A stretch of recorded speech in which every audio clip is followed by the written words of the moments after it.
wabarakatuh. Di sini kami akan mempresentasikan hasil diskusi kami tentang uji kelarutan.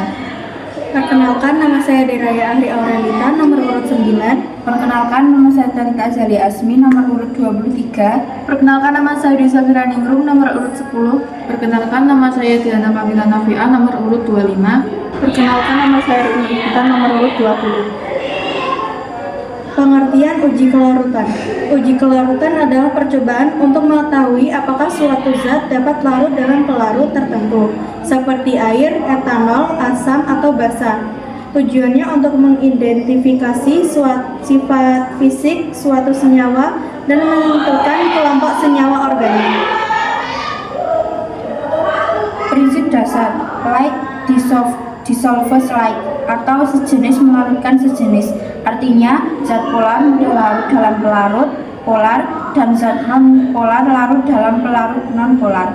Contohnya gula polar larut dalam air polar, minyak non-polar larut dalam pelarut non-polar seperti eter atau benzena. Jenis pelarut yang umumnya digunakan. Jenis pelarut sifat contoh polar banyak mengandung gugus OH, NH air, etanol, metanol, semipolar, sedikit polar aseton, etil asetat, nonpolar, tidak bermuatan, tak ada ikatan hidrogen eter, benzena, kloroform, heksana. Tujuan uji kelarutan: 1.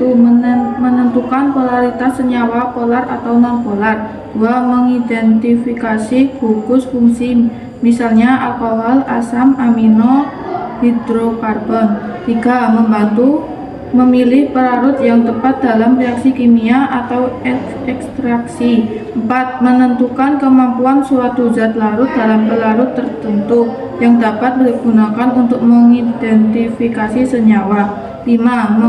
Mengoptimalkan formulasi produk.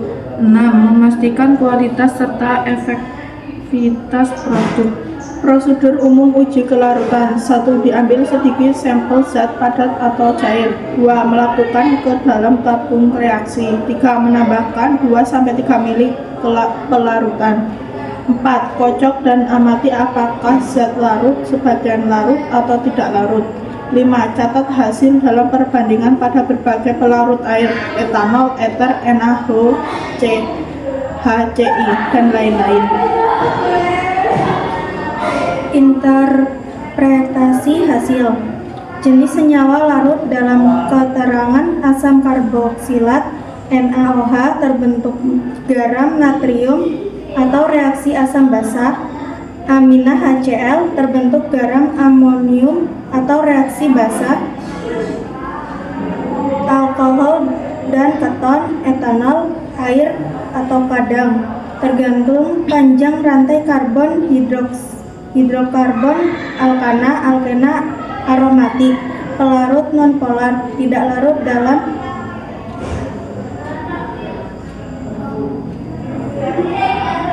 Contoh percobaan faktor lain. Pengaruh suhu. Kelarutan gula dan garam meningkatkan seiring dengan kenaikan suhu air, yang berarti semakin panas air, semakin banyak gula dan garam yang bisa larut hingga titik jenuhnya tercapai. Pengaruh penambahan zat lain atau salting out. Kelarutan minyak atsiri dalam air akan turun saat ditambahkan larutan NaCl jenuh. Hal ini terjadi karena kelarutan NaCl lebih besar daripada kelarutan minyak atsiri. contoh percobaan pada zat padat. Pelarutan garam dapur NaCl dalam berbagai pelarut. Larut sepenuhnya Aquades HCl dan NH4OH. Larut sedikit etanol. Tidak larut kloroform. Kelarutan kalsium klorida CaC12 dalam berbagai pelarut. Larut sepenuhnya Aquades HCl, NH4OH, dan etanol. Larut sedikit aseton. Tidak larut kloroform. Kelarutan asam benzoat. Kelarutan meningkat seiring dengan peningkat suhu. Misalnya kelarutan pada 60 Celcius lebih besar daripada 30 derajat Celcius. Kesimpulan, uji kelarutan dapat digunakan untuk menentukan polaritas zat dan mengidentifikasi gugus fungsi. Hasil uji kelarutan membantu dalam analisis kualitatif senyawa kimia, baik organik maupun anorganik. Sekian dari kami, bila ada salah kata mohon dimaafkan. Wassalamualaikum warahmatullahi wabarakatuh.